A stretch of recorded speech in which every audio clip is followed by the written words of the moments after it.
et la dernière souveraineté bi nga xamante ne tey c'est la plus importante, c'est la souveraineté digitale ou numérique. dañoo nekk ci àdduna boo xamante ne dañoo nekk ci monde boo xamante ne nii c'est un monde du savoir, de la compétition, de la compétitivité à l'échelle internationale, de la consommation et des souverainetés. ci monde boobu la ñu nekk. monde boobu nag heureusement Bassirou Diomaye Faye dafa méngoo ak jamono. ñi war a ànd ak moom aussi war a nekk ñoo xamante ni ñu méngoog jamono lañ ba pare. bañ a fàtte seen démb. des gens, une génération enracinée mais ouverte au reste du monde. li xaw bitim réew. xaw ci réew yu bari nga xamante ne ni ay génération ñoo leen tabax. Sénégal mënta def économie boobu. et heureusement que l'actuel président de la République a déjà envoyé un signal, un des signaux très forts ci fan la war a jëm. fi mu war a jëm résumé ne ko ci dans un discours boo xamante ne ni ñee ngi naan 15 minutes ñee ngi naan la 20 minutes. Je trouve que il a très bien résumé la vision qu'il a pour le Sénégal et aussi les leviers yi nga xamante ni ñoo war a porter l'économie sénégalaise vers l'endogénéisation. loolu bu ko réglé ñun dinañ moomaat sunu bopp. Sénégal dootul bokk ci pays yu pauvres yi. beneen aspect l'aspect de la corruption. muy guerre gi. je pense que ne foofu fi la l'un des défis majeurs de son magistère réside dans la lutte contre la corruption. Cheikh Bara feebar la ci ñun. bu mag a mag du yomb à tous les niveaux. à tous les niveaux. man nag ci foofu. allez-y. dama am xalaat. mooy ban. sama xalaat mooy ci compartiment boo jël.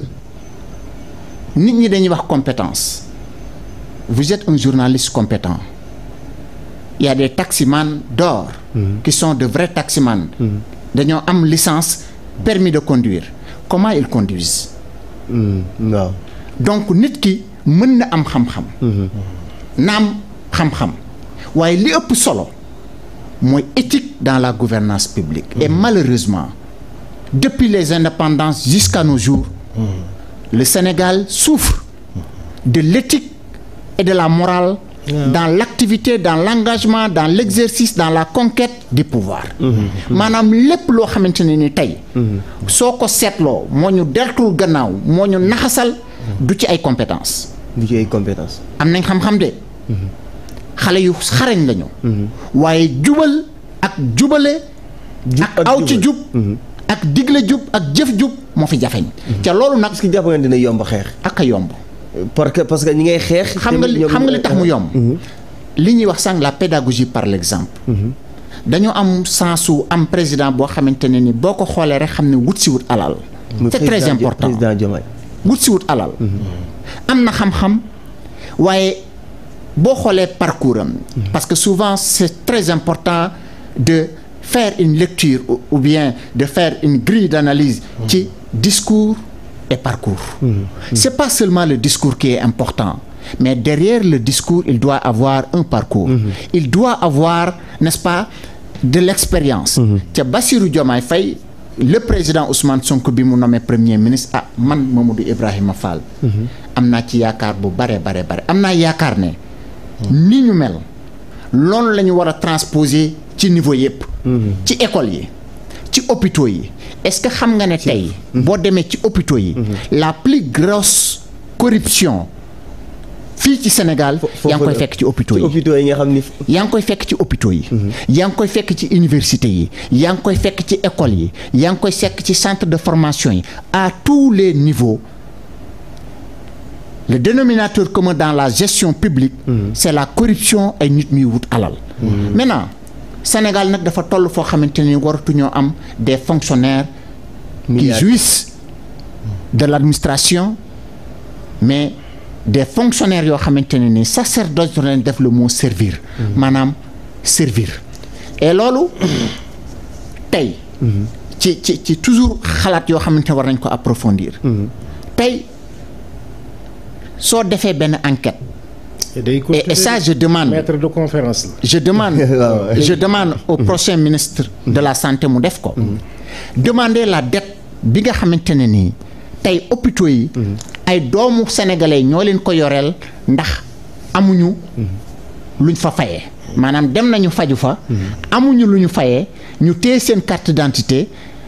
bor yi dajaloo fa nañ leen laaj ñaata la bor boobu suñu trouvé somme boobu rek. ci la ñuy xam. ne on a commercialisé la santé des Sénégalais. D'accord. On a commercialisé l'éducation, le savoir des Sénégalais. Tout est commercialisé dans ce pays. Et ça, il faut décommercialiser le service public. Loolu nag lutte contre la corruption, les hommes qu'il faut en compétence, mais surtout l'éthique doit être au cœur de l'engagement politique, de l'exercice du pouvoir, de la conquête du pouvoir et de la dévolution du pouvoir. L'éthique, c'est le maître mot d'une bonne gouvernance. Tant que nit ñi newuñu lii may jëf suba mën na am woy wu baax wala woy wu bon waroo koo dénk alalu mbooloo. alalu mbooloo mbooloo ko bëgg. D'accord. ku bëgg a def commerce. demal ubbi sa business. dem wuti alal mais les serviteurs de l'État Sénégal rek ngay gis. un fonctionnaire un haut fonctionnaire milliardaire. nga may ma jeexale ci. ñu ñëwaat ci waaw ñu ñëwaat ci. nga may ma jeexale ci. foo xamante ne nii ànduma ci président de la République ci discours am. mais mooy on va arriver là-bas. daan ci ñëw loolu daan ci ñëw. loolu daan ci ñëw après am na solo sànq dafa xaw a dugg fu am solo moo tax bàyyi ko mais li nga xam ne wax na ko surtout ci corruption sànq da nga ci borosoon tuuti rek. dañ ci ñëw après mais aussi tamit tey pour muy politique de la bonne gouvernance mais xam naa loolu xam naa loolu mais tey jii ñu ñëw nga ñëwaat ci xeexu corruption bi nga xam ni mi ngi ci doon wax sànq mais tey président Macky Sall lim fi am na lu mu fi jot a bàyyi lu ci mel ne CSE yaa ngi ko doon wax sànq est-ce que loolu itam jàpp nga ni tey war nañ ko mën a maintenir pour gën ko jëmmalaat parce que jàpp nga ni xëy na lu baax la ci réew mi loo xam ni mën nañu jariñ. bàyyiwu ko fi daf ko fi fekk. daf ko fi fekk. d'accord daf ko fi fekk. te mu dem bàyyi ko. te dëkk yi am doole ci àddina bi yëpp am ko itam. dégg naa ñu naan dañ ko war a dissoudre rek. dégg nga nangam et cetera. muy anomalie bu rëy. CSE dañ ko war a réformer def ko le laboratoire des projets de l'État. mu doon place su ay experts ak ay borom xam-xam. nga xam ne lépp lu état nar a laal ñu nga ci. dégg nga gëstu ko xool ko saytu ko nekk ca projet yi ba mu jekk ñu jébbal assemblée nationale. dégg nga assemblée nationale def li mu xam ne moom la war a def. pare wuñu ba tey ci suñuy réforme institutionnelle. kenn tuddagu fi encore dégg nga Sénégal war na am Sénat. mooy deuxième chambre. Sénat bu mag bu am doole. boo xam ne au moins 50 personnes. mais des Sénégalais de qualité des Sénégalais de valeur. dégg nga ñoo xam ne ñoo gën a patriote président Bassirou Diomaye Faye ak Ousmane Sonko. y a des Sénégalais là yu fi nekk. yoo xam ne ñi ngi fi. mais bien sûr. pour ñu doon le dernier rempart. doon la soupape de sécurité. waaw lu assemblée nationale indi ba teg ñu jël ko seggaat ko. dégg nga lu ci tilim ñu dindi delloo fële. lu ci kiiwul ñu defaraat rectifier et cetera ça c'est important. waaw dëkk day am ay soupape de sécurité loolu mooy les contre-pouvoirs dégg nga même assemblée nationale. mënta doon nii rek dégg nga une institution indépendante et déet même moom dafa war a am. dégg nga leneen lu ko contrebalancer. ça c'est important ci li nga xam ne moom mooy bonne marche d'un état. dégg nga li mu fi war a rectifier dafa bari dégg nga réforme yi moom. xaw ma ñan mais ñoom xam naa fii ak seen premier mandat di jeex ci réforme la ñuy nekk. y a 100 000 réformes ci lu ne lii war nañ ko changer lii war nañ ko changer il faut réformer parce que dëkk bi taxawul. waaw en fait taxawuñ ci dara. waaw Macky Sall la war nañu ko en 12 ans qu'on n'avait pas d'état waaw. un homme mën na jóg wax lu ko neex mu jàll. dégg nga kii saaga mu jàll. justice ñu manipuler ko nu leen neexee mu jàll. dégg nga le préfet xëy jël ay décisions yoo xam ne ñëpp a yuuxu ne mais pour lan mais il nous a montré on a été au cœur de la voyoucratie. dégg nga non mais c'est vrai dans tous les sens.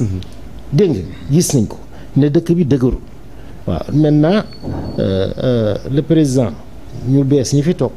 ñoo am nag devoir dégg nga réformer dëkk bi teg nag dëkk bi ci ay voies dégg nga sécuritaire yoo xam ne kenn dootul mën a def dara ca ci réforme yi.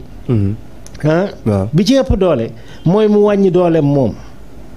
moom ñii ci réew mi. mais buur nga fal wax na ko. buur nga fal ci programme tey avec toutes ces attributions buur nga fal suba bu xëyoon dégg nga commencé bëgg a def ni Macky Sall lay def kenn mënu ko téye.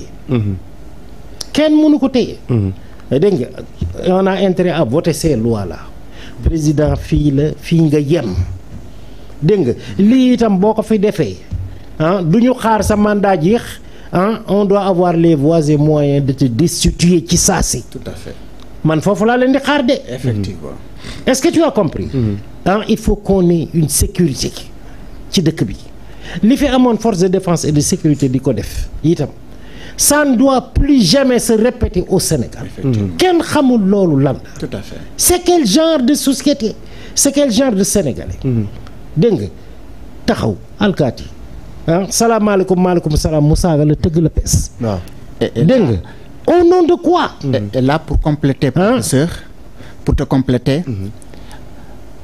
police gendarmerie si sama xel mu gàtt de 2019 à 2023 lu ñu war a auditer la xoolaat mais bien sûr lu ñu war a auditer la bien sûr maanaam le personnel bien sûr les recrutés de la police et de la gendarmerie ces toutes dernières années pour man foofu liggéey la boo xamante ne li lu ñu war a def la parce que gëmuma ne un policier un gendarme bien formé dina def jëf yi nga xamante ne nii ñeenti at yii ñu génn def nañ police ak gendarmerie teg nañ ko ay nattu ak ay mitital ay sénégalais saaga nit ndey d'accord waaw mais nous on a fait l'extérieur d'accord mais am na yoo xamante ne nii yow sa wàllu bopp yaa ngi tilimal institution bi nga yore